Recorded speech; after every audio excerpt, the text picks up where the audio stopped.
Assalamualaikum warahmatullahi wabarakatuh. Dengan penuh kesadaran akan pentingnya menyeruakan cahaya ilmu dan pengetahuan tentang agama, kami memulai konten ini dengan salam yang dijunjung tinggi dalam Islam. Salam, Assalamualaikum warahmatullahi wabarakatuh, merupakan salam yang bermakna, semoga keselamatan, rahmat, dan berkah Allah menyertai kamu. Dalam semangat salam ini, kami berharap konten ini dapat membantu mengungkap beberapa pemahaman umum mengenai Dajjal dalam ajaran Islam. Namun, perlu diingat bahwa informasi yang disajikan dalam konten ini didasarkan pada keyakinan keagamaan Islam dan tidak dapat dipastikan secara ilmiah.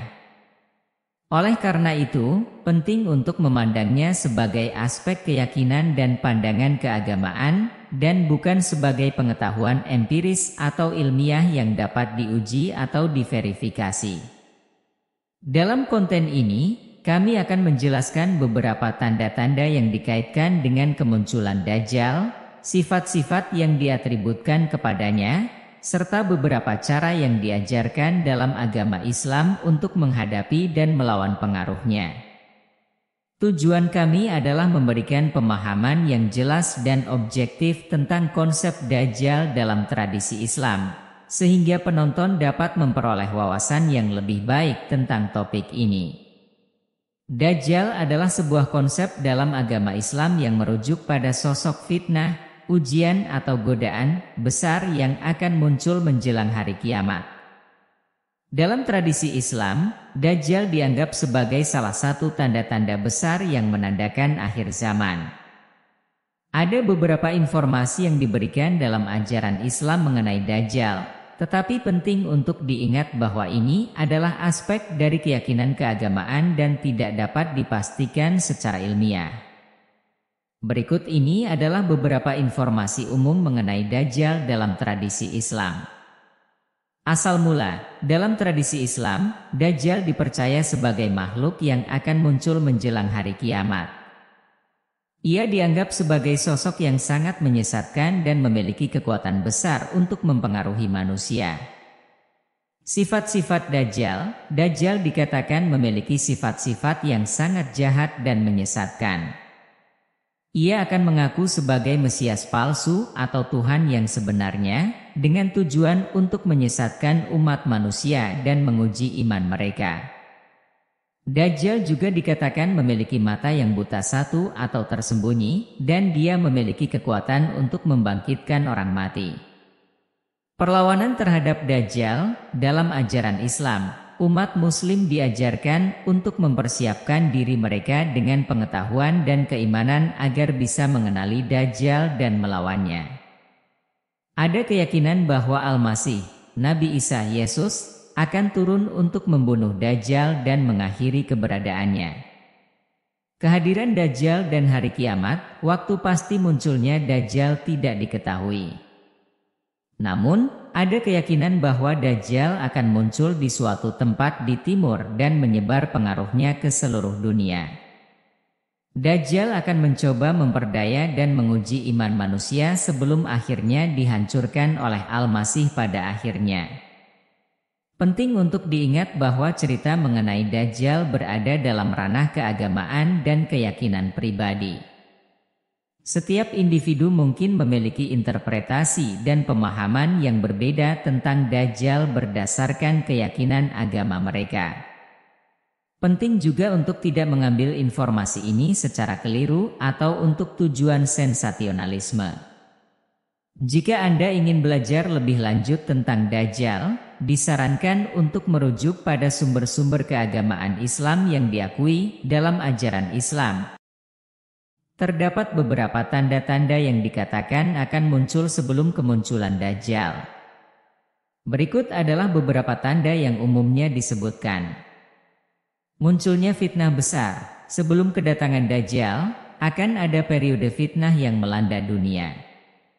Fitnah ini mencakup perpecahan sosial, meningkatnya kekerasan, kerusuhan politik, penyebaran kejahatan, dan hilangnya nilai-nilai moral. Munculnya pemimpin palsu. Dalam periode ini, pemimpin-pemimpin yang korup dan tiran akan muncul, yang memerintah dengan kezaliman dan keadilan. Penurunan moralitas, munculnya perilaku amoral dan penurunan moralitas menjadi tanda-tanda lain dari masa munculnya Dajjal. Ketidakmoralan dan tindakan tercela menjadi umum dan diterima secara sosial. Hilangnya nilai keagamaan, nilai-nilai agama dan spiritualitas diabaikan dan dianggap tidak penting oleh masyarakat. Praktik-praktik keagamaan dan ibadah menjadi langka, dan banyak orang meninggalkan ajaran agama. Cara menghadapi Dajjal dan fitnah-fitnahnya adalah sebagai berikut. Kekuatan iman, menguatkan iman dan pengetahuan agama menjadi kunci dalam menghadapi Dajjal. Memahami ajaran agama dengan baik dan memiliki keyakinan yang kuat akan membantu seseorang untuk mengenali dan menolak tipu daya Dajjal. Pengetahuan tentang Dajjal, memperoleh pengetahuan yang benar tentang tanda-tanda dan sifat-sifat Dajjal melalui bahan bacaan, pengajian agama, atau penasihat agama yang kompeten. Menjaga akhlak dan moralitas, menghadapi fitnah-fitnah Dajjal, sangat penting untuk tetap berpegang pada nilai-nilai moral dan etika yang diajarkan dalam agama. Menjaga integritas pribadi, menghindari perilaku tercela, dan berbuat baik kepada sesama adalah cara yang efektif untuk melawan pengaruh Dajjal. Doa dan ibadah, memperkuat hubungan dengan Allah melalui doa, ibadah, dan berbagai amalan kebaikan sangat penting dalam menghadapi Dajjal. Berdoa kepada Allah untuk perlindungan, petunjuk, dan kekuatan adalah langkah yang penting dalam melawan pengaruh jahatnya. Penolakan terhadap kesesatan, salah satu cara terpenting dalam menghadapi Dajjal adalah dengan tidak terpengaruh oleh tipu daya dan kesesatannya. Mengenali tanda-tanda Dajjal dan menolak mengikuti ajaran-ajarannya yang menyesatkan adalah langkah krusial. Hal ini membutuhkan pemahaman agama yang kuat dan kemampuan untuk membedakan antara kebenaran dan kesesatan. Mengikuti ajaran Nabi Muhammad SAW, meneladani dan mengikuti ajaran Nabi Muhammad SAW merupakan landasan yang kuat dalam menghadapi Dajjal. Mengambil contoh dari kehidupan dan perilaku Nabi Muhammad SAW, termasuk sikap kesabaran, kejujuran, dan kasih sayang, dapat membantu dalam menghadapi fitnah-fitnah Dajjal. Penting untuk diingat bahwa informasi mengenai Dajjal berada dalam ranah keagamaan dan keyakinan individu. Oleh karena itu, pandangan dan interpretasi tentang tanda-tanda Dajjal dan cara menghadapinya dapat berbeda-beda antara individu dan cendekiawan agama. Disarankan untuk merujuk pada sumber-sumber keagamaan yang diakui dan berkonsultasi dengan ulama atau pemimpin agama yang terpercaya untuk memperoleh pemahaman yang lebih mendalam dan akurat tentang menghadapi Dajjal. Kami mengucapkan terima kasih atas waktu dan minat Anda dalam penonton konten ini.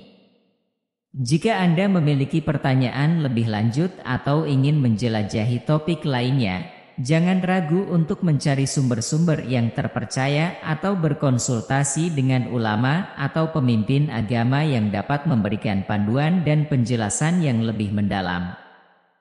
Semoga konten ini telah memberikan manfaat dan memperkaya pemahaman Anda.